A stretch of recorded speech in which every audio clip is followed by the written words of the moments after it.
नमस्कार मंडळी, चला तर मग आता हिवाळा सुरू झाला आहे तर एक मस्त गरमागरम पराठ्यांची रेसिपी आज बघणार आहोत। तर मी हे पराठे फक्त 1 वाटी बेसन पिठापासून बनवलेले आहे आणि 1 वाटी कांदा त्यामध्ये टाकलेला आहे।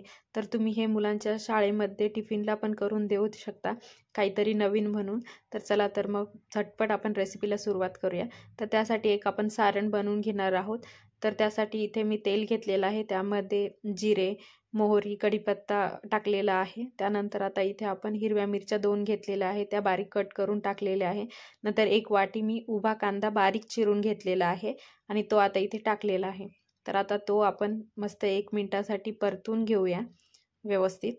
आणि इथे आता कांदा मऊ पडण्यासाठी आपण याला इथे मीठ टाकणार आहोत। यामध्ये मीठ टाकल्यानंतर कांदा लवकर मऊ पडतो आणि परततो पण लवकर।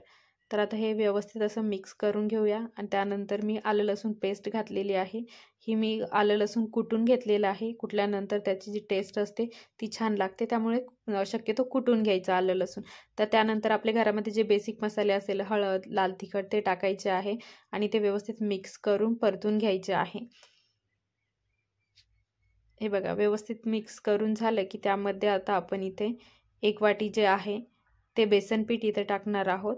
हे बघा, 1च वाटी बेसन पीठ घेतलेलं आहे आणि या 1 वाटी बेसन पिठापासून जवळपास 5 ते 6 पराठे आपले आरामशीर होतात। तर आता हे व्यवस्थित असं मिक्स करून घ्यायचं आहे। 2 ते 3 मिनिटं याला लागतात व्यवस्थित मिक्स करून घ्यायचे। सुरुवातीला हे कोरडं वाटतं, त्यानंतर आता आपण इथे बारीक चिरलेली कोथिंबीर यामध्ये टाकणार आहोत, ती पण आता ही मिक्स करून घेणार आहोत। आणि जर खूपच जास्त कोरडं वाटत असेल तर याला थोडासा पाण्याचा जो आहे तो शिपका देऊन घ्यायचा आहे, म्हणजे जास्त भरभरीत ते लागणार नाही, पिठाळ पिठाळ लागणार नाही। तर त्यासाठी थोडासा पाण्याचा शिपका त्यावर देऊन घ्यायचा आहे। हे बघा, आणि 2 ते 3 मिनिटं मिक्स करून घ्यायचं आहे आणि गार होईपर्यंत हे थोडंसं झाकून ठेवायचं आहे, म्हणजे वाफेने ते जे पीठ आहे बेसन पीठ ते व्यवस्थित शिजून येतं। तर हे बघा, आपलं सारण आता तयार झालेलं आहे। तर आता गार पडल्यानंतर इथे जे आपण गव्हाच्या पिठाचा छोटासा गोळा मी इथे घेतलेला आहे, जेवढा आपला पोळी करायला लागतो तेवढा। त्यानंतर आता हे बघा, त्याचा एक गोलाकार आकारामध्ये तयार करून घेऊया एक उंडा आणि त्यामध्ये आपण आता हे सारण भरणार आहोत। तर थोडंसं पातळ मोठं करायचं आहे। हे बघा, असं करून घ्यायचं आहे आणि त्यामध्ये थोडासा गोळा जो सारणाचा आहे तो यामध्ये आता आपण इथे टाकणार आहोत। थोडंसं घ्यायचं आहे आणि तो टाकायचा आहे आणि हे बघा, थोडंसं असं पीठ जे आहे ते थोडं गोलाकार फिरून फिरून आपण त्याचं तोंड हे बंद करून घेणार आहोत। एक्स्ट्राचं पीठ असेल तर ते काढून घ्यायचं आहे आणि त्यावरती गव्हाचं पीठ भुरळून व्यवस्थित अशी पराठा जो आहे तो लाटून घ्यायचा आहे। बघा, अजिबात पराठा फुटत नाही, तुम्ही किती पण लाटलं तरी। हे बघा, भरपूर मोठा पराठा मी इथे लाटलेला आहे, तरी पण जास्त फुटलेला नाही किंवा खाली चिटकलेला नाही आहे। तर हे बघा, आपला पराठा तयार आहे। तर आता तवा व्यवस्थित तापून घ्यायचा आहे। तुम्ही यासाठी नॉनस्टिक तवा किंवा आपला साधा जो चपात्यांचा तवा असतो तो पण तुम्ही वापरू शकता। तेल टाकून घ्यायचं आहे। तेल व्यवस्थित तापलं की त्यामध्ये जो आपला पराठा तयार झालेला आहे तो आपण टाकणार आहोत।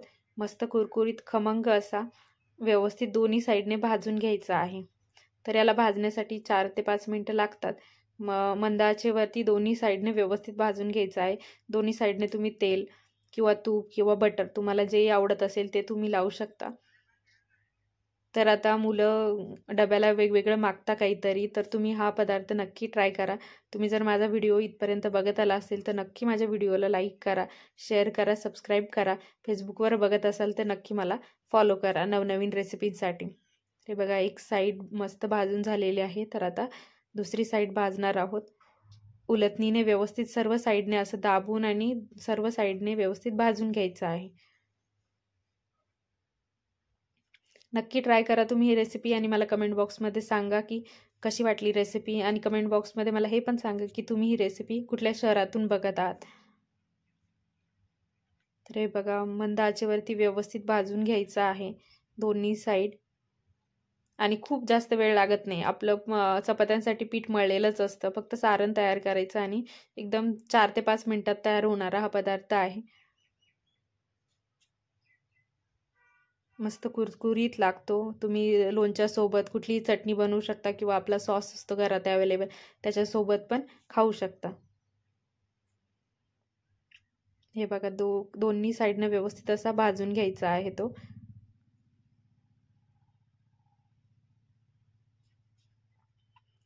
भाजून झालेला आहे, तुम्ही बघू शकता व्यवस्थित. गरमागरम खूप छान लागतो.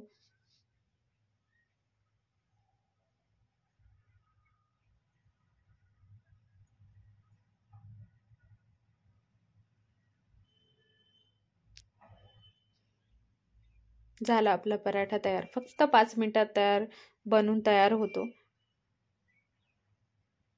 चला तर मग 1 वाटीपासनं 5 ते 6 पराठे तुमचे आरामशीर होऊ शकतात. जास्त काही साहित्याला लागत नाही. घरामध्ये सगळं साहित्य अवेलेबल असतं. तर नक्की ट्राय करा. चला तर मग भेटूया नेक्स्ट रेसिपीमध्ये. तोपर्यंत बाय बाय.